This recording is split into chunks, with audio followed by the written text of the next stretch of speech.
and welcome back to Bay Sunday. We're here with Assemblyman Rocky Chavez, who represents San Diego County. Thanks so much for being here, Assemblyman Chavez. Well, thank you very much. I'm excited about being here Sunday. Well, I know that you are running for the United States Senate for Barbara Boxer's seat. However, today I want to talk to you about the Republican presidential race. Now, as a Hispanic member of the Republican Party and an active participant in the GROW initiative that the California Republicans have undertaken to attract more Hispanics to the Republican Party. Tell me about how the presidential race and the stated views on immigration by some of the frontrunners either has or do you think might affect your party and its ability to keep and get new Hispanic voters? Well, I think that at the national level could actually probably hurt California. As I joke around with some of my friends back east, California really embraces our history, and if you look at the names of our cities, San Diego, Los Angeles, San Francisco, we have a history, we have an economic relationship, we share the culture in the Latino community. So we see it much different than, let's say, Iowa would be. So you ever see the debates on TV and go, oh my gosh, why did you say that? Sure. You look at that and you go, I can't believe you just said that. I'm hopeful that at the end of the day, we're going to have somebody who understands the serious issues in the world, but also understands the value of the immigrant.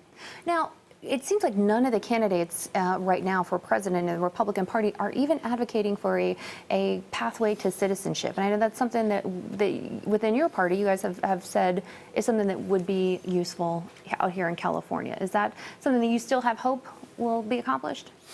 That's one of the reasons I'm running for this office. But I'm hopeful in 2016 we're going to have a real serious discussion on immigration reform. I believe that it's doable, it's required. This year alone, the Republican Assembly members, the vast majority, over 80%, sent an initiative to Congress asking for them to have immigration reform. Oh, interesting. Now, are you disappointed that Marco Rubio has walked back a little bit from his, at one point, very sort of robust endorsement of immigration reform? Well, I understand politics is tough, and he has to look at the art of the possible. And hopefully he'll be one of those that may rise to the top. And that'll be something we'll deal with in 2016. And do you think Donald Trump, for example, likes to take credit? He likes to think that no one ever talked about immigration before. So something to that effect. Do you think he's been helpful in bringing the issue to the fore, or do you think he's been more harmful in his statements about immigrants being potentially criminals, rapists, things like that? I want to be really clear with you.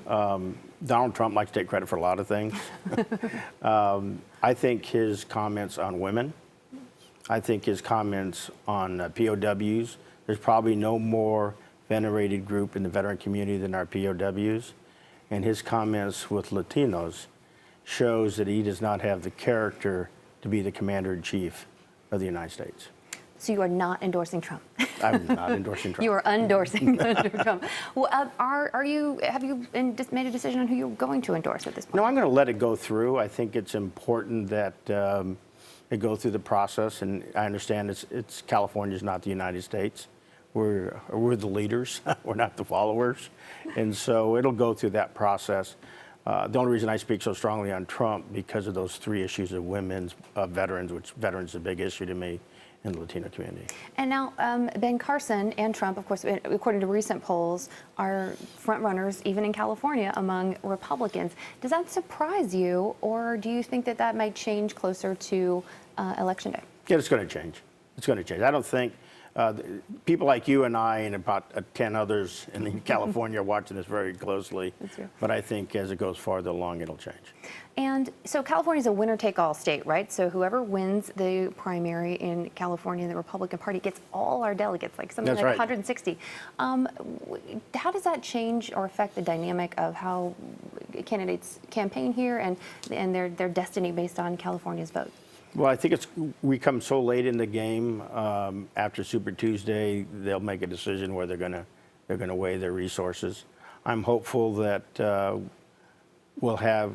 I think what may happen is that you may actually have one element of the Republican Party, the more conservative element, the more strident element, and then you're going to have a more balanced, mature element that's more representative and inclusive.